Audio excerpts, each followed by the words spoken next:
जय हिंद दोस्तों। बाबा रामदेव और एलोपैथी के बीच में जो लड़ाई चल रही है, वो चाहे लड़ाई हो या फिर सिर्फ वाद विवाद हो, लेकिन एक बात तो तय है, उसने लोगों के बीच में कई सारी बातों के सवाल ज़रूर खड़े कर दिए। जहाँ एक तरफ एक तबका ये कहता है कि भाई बहुत सही तरीके से बाबा रामदेव ने आईएमए को हैंडल किया है, वहीं आईएमए की बात भी कई लोगों को सही लगती है कि भाई आखिरी में कोविड वॉरियर्स के नाम पर डॉक्टर्स ही तो सामने खड़े हैं, तो आप उनको ऐसे एक पब्लिक मंच से कैसे बुरा भला कह सकते हो।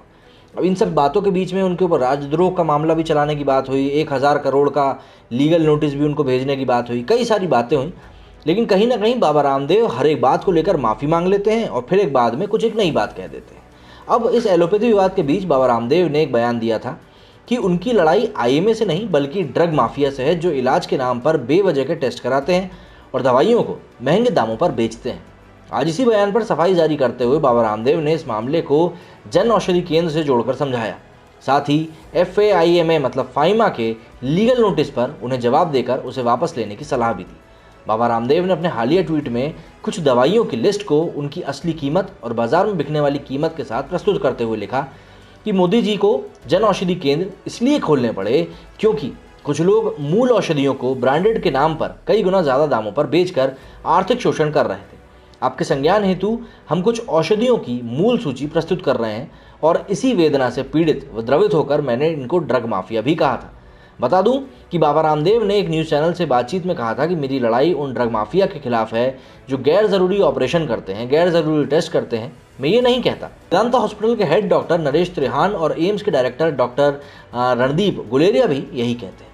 बाबा ने कहा था कि वे आईएमए के कभी खिलाफ नहीं है, आईएमए को अपनी राजनीति चलानी है, डॉक्टरों के बीच नेतागिरी करनी है, तो उनके साथ लड़ाई का कोई सवाल ही नहीं है। आईएमए को वे गंभीरता से नहीं लेते। इसके अलावा दवाओं और डॉक्टरों के खिलाफ उनकी टिप्पणी पर federation of all India medical association द्वारा भेजे गए कानूनी नोटिस का जवाब देते हुए उन्होंने कहा कि इसमें कोई योग्यता नहीं है। वे बोले कि ये नोटिस अधूरी जानकारी और 1 घंटे की लंबी बैठक के वीडियो के एक खंड पर आधारित है। हिंदुस्तान की रिपोर्ट के अनुसार रामदेव ने फाइमा के नोटिस के जवाब में कहा कि आपके द्वारा जारी किया गया नोटिस पूरी तरीके से गलत है, योग्यता से रहित है और अधूरी जानकारी के आधार पर जारी किया गया है। इसलिए आपको सलाह दी जाती है कि आप अपना नोटिस तुरंत वापस ले लें।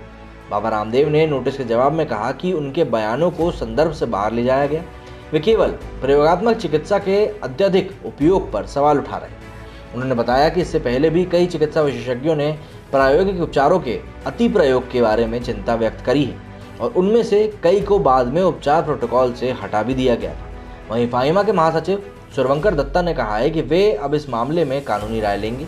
उन्होंने कहा कि हम अपनी अगली कार्रवाई का फैसला करने के लिए आईएमए और अन्य डॉक्टर संघों के साथ मिलकर काम करेंगे। डॉक्टरों के खिलाफ हिंसा और स्वघोषित आध्यात्मिक नेताओं द्वारा आधुनिक चिकित्सा के खिलाफ व्यवस्थित गलत सूचना अभियानों को रोकने के सहित इन सभी प्रमुख मुद्दों पर निर्णय लेने के लिए हम इस सप्ताह सभी प्रमुख संघों की एक राष्ट्रव्यापी बैठक को बुलाएंगे।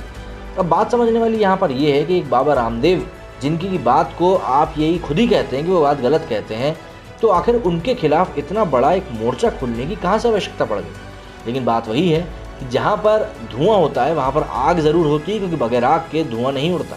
इसीलिए इस बात को समझना पड़ेगा कि आखिर बाबा रामदेव की बात में सच्चाई है या नहीं, क्योंकि कहीं ना कहीं आपको एक बात तो सोचनी पड़ेगी कि बाबा रामदेव जो बातें निकल कर सामने ला के रखते हैं, उन बातों में कहीं ना कहीं सच्चाई होती है। जैसे कि उन्होंने जो लिस्ट अपने ट्वीट में शेयर करी थी, उस ट्वीट में, उस लिस्ट में मतलब आप साफ देख सकते हैं कि प्राइस में क्या क्या अंतर।